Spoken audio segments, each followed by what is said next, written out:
So today I was broken into by Hi there. Somebody very kindly stitched or tagged me. New Zealand! How you going, brother? So there's another crisis and threat to society, and our beautiful Prime Minister felt like she needed to talk about it yesterday. So without further ado... Fucking extinction. You heard it come straight out of his frickin' mouth. Horse breath, take it away. To talk about the action the government is taking to protect New Zealand's economy from foot and mouth disease. Foot and mouth disease. Alright, so this is the new one, guys, alright? We didn't get you enough of COVID. The world that has the highest proportion of our species at risk of extinction. Amarian didn't scare you. The chicken pox seems like a fail so far, so foot and mouth is the next one. What species? What species are you talking about? Even though it's been around for over 50 years. On that weekend, we will look to highlight the next steps in our work on HIV. What species are you referring to? All of the most palatable species. And another one, guys. There's another threat we have to look over as well. It's called AIDS. We just care so much about everybody with HIV that it's now on our list of more things to scare you with. What's that? Palatable? I would have thought pigs and fucking deer were more palatable than a goddamn lizard. It has been a priority of our government to strengthen our biosecurity system, investing a further $110 million in budget 2022. Oh, seems like there's a lot of money to go around for all of these diseases that have been around since before I was fucking born, but there's not enough money for our number one problem in this country. Forest is now severely compromised. Yeah. And it will Stopping all those forestry workers from going up there doing work in the forestry because you're hiding people in their age. Which is blowing our fucking brains out.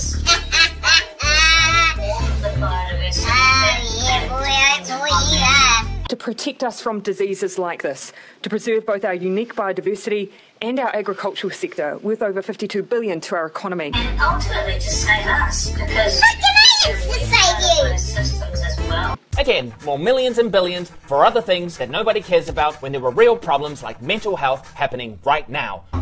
We need that carbon sink.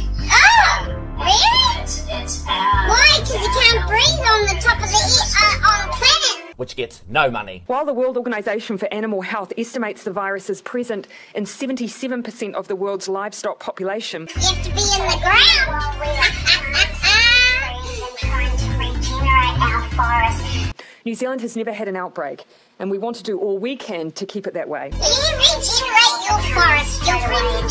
You just regenerated. You grow those lizards. Which in code means there will be a future outbreak of this potential risk, crisis, threat happening very soon. Yeah, what the We're just giving you a pre-warning to what's to come. next today's show is that You make your mind up about what you're gonna fucking tell people, eh? While not a threat to humans, it would devastate our national herd. Essentially, all animals who are cloven-hooved are at risk. everywhere Oh, has got everywhere, to buddy, So everywhere. as we start to Like the defence minister said, it's coming to your door. Cows, sheep, pigs, goats, deer, and llama.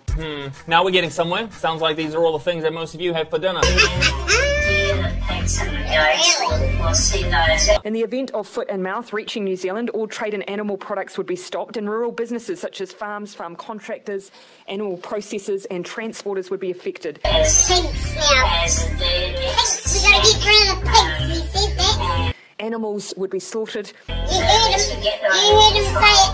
Get rid of the pigs. and more than 100,000 jobs in the primary sector would be at risk. efforts are going to be highly compromised. Oh, really? Look at the map, guys. That's where they're at. Now this is why I did this video, for this exact paragraph she just read. So basically what they're saying is, now this is probably going to sound a bit cuckoo, but what she's saying is, basically there's going to be a threat that's going to come sometime in the future where all of our farming, livestock, etc., all the foods that we eat are going to be destroyed, or in other words, slaughtered, as she said, which means that there will be no food and no meat for you and your family. To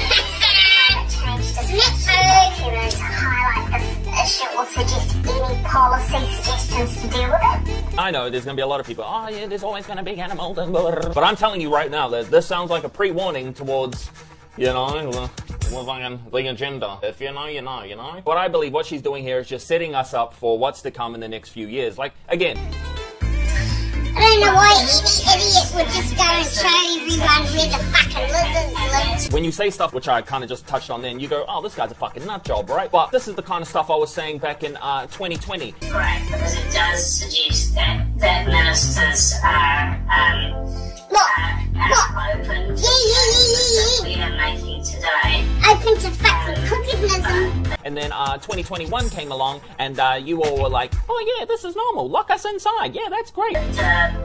Shafting everyone up the ass. They think Treat me like a fucking prisoner. that, and this is something that they can Govern me harder, Teddy. Govern me harder. When prior to that, you were calling me a nut job, as you probably are right now.